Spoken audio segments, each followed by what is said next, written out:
30 number 1351۔ حضرت ابن جری فرماتے ہیں میں نے حضرت عطا سے کہا آپ کے نزدیک کس وقت نماز عشاء پڑھنا زیادہ پسندیدہ ہے، باجماعت ہو یا تنہا؟ انہوں نے فرمایا حضرت ابن عباس رضی اللہ عنہ سے سنا، فرماتے ہیں ایک رات نبی اکرم صلی اللہ علیہ وسلم نے نماز عشاء میں تاخیر فرمائی، حتیٰ کہ صحابہ کرام سو گئے، بیدار ہوئے، پھر سو گئے اور بیدار ہوئے تو حضرت عمر فاروق رضی اللہ عنہ نے کھڑے ہو کر کہا نماز، یعنی نماز کا وقت ہے۔ حضرت ابن عباس فرماتے ہیں نبی اکرم صلی اللہ علیہ وسلم تشریف لائے، گویا اب بھی آپ کو دیکھ رہا ہوں۔ آپ کے سر انور سے پانی کے قطرے گر رہے تھے اور آپ نے اپنا دست مبارک سر کے ایک کنارے پر رکھا ہوا تھا۔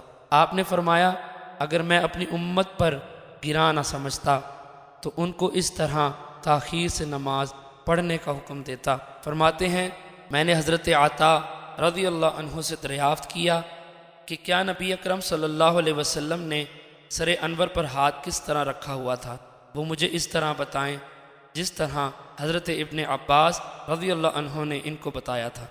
حضرت عطا نے میرے لیے اپنی انگلیوں کو کشادہ کیا، پھر انگلیوں کے سروں کو سر پر رکھا، پھر ان کو جھکا کر سر پر پھیرا، اس طرح پھیرتے رہے حتیٰ کہ آپ کا انگوٹھا کان کے اس کنارے سے ٹکرایا جو چہرے سے ملا ہوتا ہے، پھر کنپٹی اور داڑھی کے کنارے پر پھیرا، ہاتھ اور انگوٹھا کسی چیز کو چھوتا نہ تھا۔ ابن جریج فرماتے ہیں میں نے حضرت عطا سے پوچھا کہ حضرت ابن عباس رضی اللہ عنہ نے آپ کو کیا بتایا کہ نماز میں کس قدر تاخیر ہوئی تھی؟ انہوں نے فرمایا مجھے معلوم نہیں۔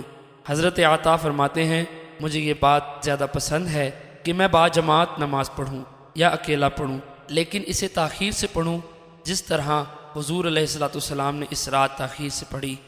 اگر تمہارے لیے یہ بات مشکل ہو تو چھوڑ دو، یا تم لوگوں کو نماز پڑھا رہے ہو تو درمیانی راہ اختیار کرو، نہ جلدی کرو اور نہ ہی تاخیر۔